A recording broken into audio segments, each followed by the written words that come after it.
திருமயம் சட்டமன்ற தொகுதியினுடைய உங்கள் பேராதரவோடு களம் காண்கிற நான் எனது வணக்கத்தை தெரிவித்துக் கொண்டு, மாறி மாறி வாக்களித்தோம், என்ன பலன் கண்டோம். ஒரே ஒரு முறை மாற்றத்தை ஏற்படுத்திட நீங்கள் எல்லாம் வாக்களிக்க வேண்டிய சின்னம் தீப்பெட்டி சின்னம். இருபெரும் திராவிட கட்சிகள், இருபெரும் தொழிலதிபர்கள், ரெண்டு பேர்த்துக்கும் எதிராக ஒரு மிகப்பெரிய சமுதாயத்தினுடைய பிரதிநிதி, ஒரு சாமானியன் அவர்களுக்கு எதிராக நான் களத்தில் நிற்கிறேன். அவர் நினைச்சா ஓட்டுக்கு 5000 ரூபாய் கூட கொடுக்க முடியும். அப்படி சட்டமன்ற உறுப்பினர் ஆக்குவதனுடைய விளைவு வெறும் 10 கோடி முதலீடு போட்டாங்க.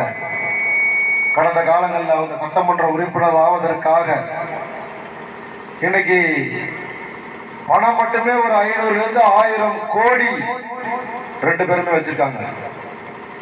வைரமுத்துவா இருந்தாலும் சரி, ரகுபதியாக இருந்தாலும் சரி, அவர்கள் போட்ட முதலீடு 10 கோடி.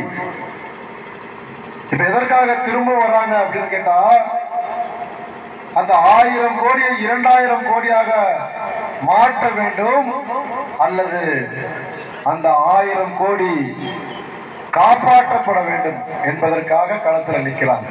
இதுதான் நிதர்சனமான உண்மை. அவர்களுடைய இந்த அரசியல் பயணம் என்பது ஒரு முதலீட்டுக்கான வழியை தவிர ஒரு முதலீடை அதிகப்படுத்துவதற்காக தொகுதியில் நிற்கிறாங்க. இதை யாரும் புரிஞ்சுக்கிறது இல்ல. சாமானிய மக்கள்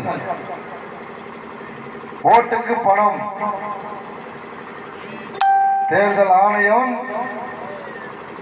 பணம் எல்லா தொகுதியிலுமே எல்லா பகுதியிலுமே கொடுத்து முடிச்சிட்டாங்க.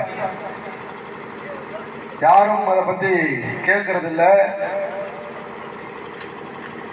அவங்க வாட்டில பணம் கொடுக்கறாங்க, மக்கள் வாங்குறாங்க. நாம பயணம் பண்ண எல்லா கிராமங்களையுமே பணம் கொடுத்தா வாங்கிங்கன்னு சொல்லிட்டோம்.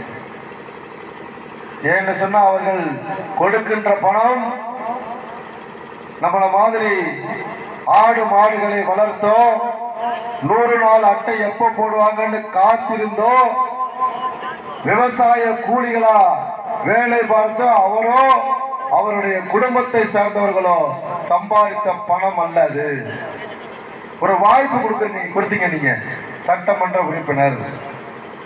அந்த வாய்ப்பை பயன்படுத்தி பல கோடிகளுக்கு அதிபராக நிற்கிறாங்க இன்னைக்கு ரெண்டு பேருமே. அதுல வைரமுத்தன ரொம்ப உருக்கமா சொல்றாராம், இந்த ஒரு தேர்தல் எனக்கு வாய்ப்பு கொடுங்கள், இதோட என்னுடைய அரசியல் வாழ்வை முடித்துக் கொள்கிறேன் அப்படின்னு சொல்றாரா. ஏமாந்திராதீங்க தாய்மார்களே, பெரியவர்களே. அவர் வரமாட்டார், வயசாயிருச்சு, இப்பவே 70 வயசாயிருச்சு. அடுத்து அவருடைய வாரிசை இறக்கி விடுவார். நான் தான் வரமாட்டேன்னு சொன்னேன், என் புள்ள வருவான். ஏண்டா, விதை ஒண்ணு போட்டா சொரை ஒன்னா முளைக்கும், பழமொழி எல்லாம் சும்மாவா சொன்னா? ஓம் புள்ள எப்படா இருப்பான்? நல்லவனா, மக்களுடைய நலனை பேணுகிறவனா? இப்பவே செஞ்சுக்கிட்டாராம். எல்லா பகுதியிலையும் போய் அவங்க அப்பா பணம் எல்லாம் கொடுக்க வேணாம்னு சொல்லிட்டாராம். எதுக்குப்பா ஓட்டுக்கு பணம் கொடுத்துக்கிட்டு நம்ம தோக்க போறோம்? ஒரு மிகப்பெரிய சமூகம் இந்த முத்திரையர் சமூகம். அந்த முத்திரையர் சமூகத்தினுடைய 100 முத்திரையர் இருக்காங்கன்னா 99 முத்திரையர் ரெட்டலைக்கு தான் ஓட்டு போடுவான். இப்ப அவர்களுடைய பிரதிநிதியா ஒருத்தர் நிக்கிறாரு. பணத்தை வாங்கிட்டு ஓட்டு போட மாட்டாங்க, இருக்க பணத்தையாவது வச்சுக்கோப்பான்னு அவர் சொல்லியிருக்காரு, பெரிய மனுஷன். அந்த பெரிய மனுஷன் பேச்சு இந்த பையன் கேட்கணுமா இல்லையா? சின்ன பையன் இல்லப்பா, பணத்தை கொடுத்துரும், கொடுங்கடா, சம்பாரிச்ச வழி அப்படி, போற வழி அப்படி, கொடுங்க. வெறும் பூத்து காசு மட்டும் 5000 ரூபாய் கொடுத்துட்டு சத்தியமா சொல்றேன், கதை சொல்றேன்னு நினைக்காதீங்க. கூட இருந்த தம்பி ஒருத்தர் சொன்னாரு, வெறும் பூத்து காசு மட்டும் கொடுத்துருவோம்டா, 5000 ரூபாய் 5000 ரூபாய ஓட்டுக்கு பணம் கொடுக்க வேணாம்னு வைரமுத்து சொல்லியிருக்காரு. முடியாது, கொடுங்கன்ட்டான். நம்மால் ஒருத்தர் இருக்கான், அதிமுக ஒன்றிய செயலாளர், பெரிய வீடு கட்டி வச்சிருக்கான். நான் தான் கேட்டேன், என்னடா தொழில் அவனுக்கு? நம்ம ஜாதிக்காரனா இருக்கானே, அதிமுகவில் என்ன தொழில், என்ன கட்சியில இருக்கான், என்ன தொழில்னு கேட்டா ஒரு தொழிலுமே இல்லையா. ஆனா நான் 3 மாடி வீடு கட்டி வச்சிருக்கான். எப்படின்னு கேட்டா வைரமுத்து மாதிரி ஆளை வச்சு செய்யறான். விடக்கூடாது, அவன் சொல்றது விடக்கூடாது. முத்துராஜ் அப்புறம் உனக்கு தான் ஓட்டு போட தயாரா இருக்கும் அப்படின்னு சொல்லி சொல்லி பணத்தை வாங்கி இப்ப வைரமுத்து மனநலம் பாதிக்கப்பட்டவர் மாதிரி இருக்காராம். யாராவது பேசினா கூட அவர் திரும்பி என்னன்னு கேட்கறது இல்லையா. வைரமுத்துவோட கதை இப்படி இருக்கு. கண்டிப்பாக வைரமுத்து தோல்வி உறுதி செய்யப்பட்ட தோல்வி, அதுல எந்த மாற்றமும் இல்லை, மாற்று கருத்தும் இல்லை. உடனே நம்ம ரகுபதி ரொம்ப சந்தோஷமா இருக்காரு. ரெட்டல் ஓட்ட நாம பிரிச்சிடும், நம்ம வெற்றி பெற்றலாம். அவரு ஒரு 500 ரூபாய் கொடுக்க ஆரம்பிச்சாரு. பகுதி முழுக்க 70 வயசு தாத்தா அவரு. எவனாச்சு நான் இந்த தொகுதியில நிக்கிறேன், பேஸ்புக்ல வாட்ஸ்அப்ல பாத்தீங்கன்னா இன்ன வரைக்கும் ஒரு 300 இடத்துல நான் பேசியிருக்கேன். மேடைகள், அந்த பிரச்சார வாகனத்துல பேசியிருக்கேன், மேடைகள்ல பேசியிருக்கேன், மைக் இல்லாம போய் மக்கள்கிட்ட பேசுறேன். நான் மக்கள் பணி ஆற்றுவதற்கு சரியான நபர், நல்ல உடல் ஆரோக்கியத்தோட இருக்கேன். இந்த தாத்தா போற வண்டி தம்பி சொன்னா பாருங்க, கேரம் நடிகர் நடிகைலாம் ஷூட்டிங் ஸ்பாட்ல இறங்கி நடிச்சுட்டு அவங்களுக்கு ஒண்ணுமே வேகக்கூடாது, ஒண்ணுமே ஆகக்கூடாது, மேக்கப் கலைஞ்சிரும், நல்லா ஜில்லுன்னு ஒரு வண்டியில இருக்கணும்னா அந்த வண்டிக்கு பேர் தான் கேரவன்னு சொல்லுவாங்க. அந்த வண்டியில தான் போறாரு ரகுபதி செட்டியார். அதுவும் ஊருக்குள்ளலாம் போனா தெரிஞ்சுட்டு மொக்கிலையே இறக்கி விட்டுறாங்க. இறக்கி விட்டுட்டு போய் என்ன பண்றாரு, எண்டவர்ல ஏறி நின்றுக்கிறாரு. கீழே இருந்து அடிக்கும் ஏசி, அப்படியே மேல வரைக்கும் வரும் அவருக்கு. ஏண்டா வெயிலையே தாக்க பிடிக்க முடியலையே, நீங்களாம் எதுக்குடா வந்து பேசக்கூடாது, மரியாதையா பேசணும்னு பாக்குறேன். 2 தாத்தாக்களுக்கும் மக்கள் ஓய்வு கொடுக்க முடிவு செய்து விட்டார்கள். அப்படி இருக்க சூழ்நிலை எதுக்கு பணத்தை கொடுக்குறீங்க, எதுக்கு போய் பொய் பிரச்சாரம் பண்றீங்க? அவரு ரகுபதி சுயேட்சை வேட்பாளருக்கு ஓட்டு போட்டீங்கன்னா அரசாங்கத்தினுடைய நலத்திட்டம் நிதியெல்லாம் வாங்க முடியாது. எப்ப எவ்வளவு பெரிய கண்டுபிடிப்பு ரகுபதியோட கண்டுபிடிப்பு. உன்னைய மாதிரி நான் என்ன கிழவன் நினைச்சியா? ரோடு போடுறான்னு அரசாங்க அதிகாரிகிட்ட சொல்லுவேன், தண்ணிய சரியான குடிநீரை கொடுறான்னு அரசு நிர்வாகத்திட்ட சொல்லுவேன், தெருவிளக்கு எரியலன்னு சொல்லுவேன், பஸ் இந்த ஊர்ல கோரிக்கை பஸ் வைக்க பஸ் விடுறன்னு சொல்றாங்கடா, அரசாங்கத்தினுடைய பஸ் விடுறான்னு சொல்லுவேன். இதை எதையுமே அவன் நிறைவேற்றணும்னு வச்சுக்க, தட்டி பார்ப்பேன், திறக்கலன்னு சொன்னா அரசாங்கத்தினுடைய கதவுகளை உடைச்சி எறிவேன். அது இந்த மக்களுடைய துணையோட உடைச்சி எறிவேன். ஒரு சட்டமன்ற உறுப்பினர் 10,000 பேர்த்தோட காரைக்குடி பைபாஸ்ல உட்கார்ந்து ஆர்ப்பாட்டம் பண்றான்னு சொன்னா உலக அளவில் இருக்கக்கூடிய அத்தனை மீடியாவும் இங்க வந்து நிக்கின்றா. துக்கடா பயிர்களா நீங்க, உங்களுக்கு தான் என்ன சட்டமன்ற உறுப்பினருடைய பதவியுடைய அதிகாரம் என்ன, எவ்வளவு பெரிய பொறுப்பு, அது முதலமைச்சருக்கே தெரியல. கிளி சீட்டை எடுத்து போட மாட்டான், நீங்க மனுவை கொடுத்தீங்கன்னா வாங்கிட்டு போய் அங்க கொடுக்கணும், மக்களுடைய கோரிக்கையை வாங்கிட்டு போய் கொடுக்கணுமா. அப்புறம் எதுவுமே அரசு அதிகாரிகளை வலியுறுத்த கூடாதான், முதல்வருக்கே தெரியல. இவ்வளவு காலமா அவன் சொன்னா கோமாளின்னு 2 முட்டா பயிர்களுக்கு தான் நீங்க வாய்ப்பு கொடுத்துருக்கீங்க சட்டமன்ற உறுப்பினர் ஆவதற்கான வாய்ப்பு. இப்ப 2 பேருக்குமே ரிட்டையர்டு. அவன் வாழ்க்கையில நினைச்சு பார்த்திருக்க மாட்டான், இப்படி ஒருத்தன் வருவான், நமக்கு அரசியல் ஓய்வு கொடுக்க போறான், அரசியல் ஓய்வு போறான். அவ்வளவுதான், முடிஞ்சு போச்சு. குடும்பமே இனிமே அரசியலுக்கு வர முடியாது தொகுதியில. நீ நினைச்சுக்கிட்டு இருக்க நான் எனக்கு ஒரு வாய்ப்பு கொடுங்கன்னு வைரமுத்து, அடுத்து இந்த தடவை மட்டும் கொடுங்கன்னு அடுத்த தடவை பையனை கொண்டு வரான்னு பாக்குற, வாய்ப்பு இல்ல ராஜா. அதே மாதிரிதான் ரகுபதிக்கும் அரசியல் காலம் முடிஞ்சு போச்சு. அப்பச்சு நீங்க எல்லாம் சம்பாரிச்சிட்டீங்க, நல்லா போய் சென்னையில செட்டில் ஆகி நல்லா குடும்பத்தை ஓட்டுக்கலாம், அமெரிக்கா போயிருங்க, போய் குடும்பத்தோட நல்லா என்ஜாய் பண்ணுங்க. உங்களால உங்க குடும்பத்திற்கு மட்டும்தான் லாபமே தவிர இந்த தொகுதி மக்கள் பாவம்.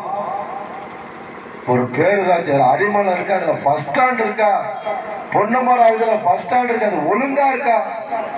ஏன்னு சொன்னா உன் பொண்டாட்டி பிள்ளையெல்லாம் பஸ் ஏற வெளியே வர மாட்டா, உன் பொண்டாட்டி பிள்ளையெல்லாம் அரசு ஆரம்ப சுகாதார நிலையத்துக்கு வர மாட்டா.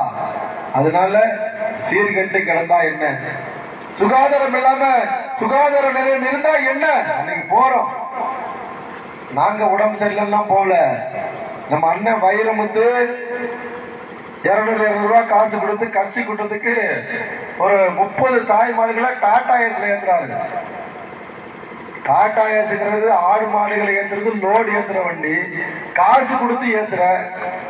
அது முத்திரையர் பெண்கள் அனைவருமே ஒரு சீட்டு வச்ச வேலை ஏத்துட்டு போனா என்னடா, டாடா ஏஸ்ல ஏத்துட்டு போய் கமுந்து ஒரு 10 பேருக்கு கை மணிக்கட்டு தொடை எலும்பு எல்லாம் உடஞ்சு போய் அரசு மருத்துவமனையில் இருக்காங்க. அதை பார்க்கறதுக்காக போனா சுகாதார நிலையம், ஆரம்ப சுகாதார நிலையம் அதை சொல்லவே கூடாது. அவ்வளவு மோசமா 50 பேர் போய் நிக்கிறா. அங்க இருக்க நர்ஸோ டாக்டரோ எதுக்கு வந்தீங்க, என்ன விஷயம்? சாத்தான்கள் ஆட்சி செய்தால் பிணம் தின்னும் சாஸ்திர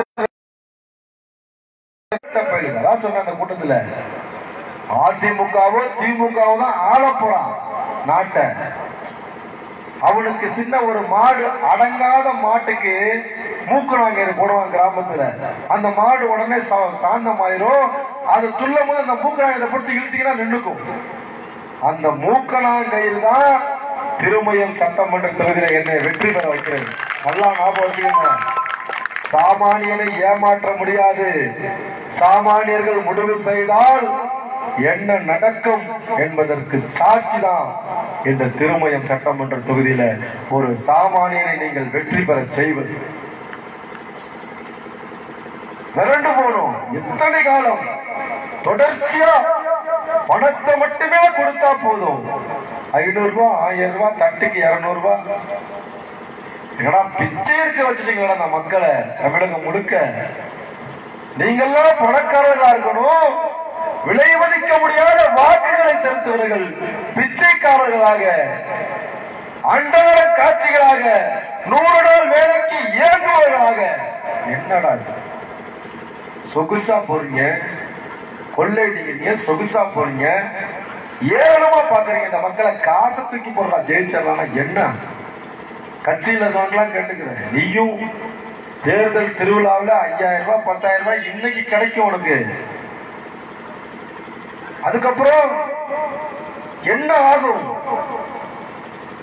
இது இந்த ஜனநாயக நாட்டில் ஆரோக்கியமான சூழ்நிலை அல்ல. அதற்கெல்லாம் நீங்கள் வாக்களிக்க வேண்டிய சின்னம் தான் தீப்பெட்டி. ஜாதி பார்க்காதீங்க. முத்தரையர் சமூகம் இந்த தொகுதியில 1.25 லட்சம் பேர்.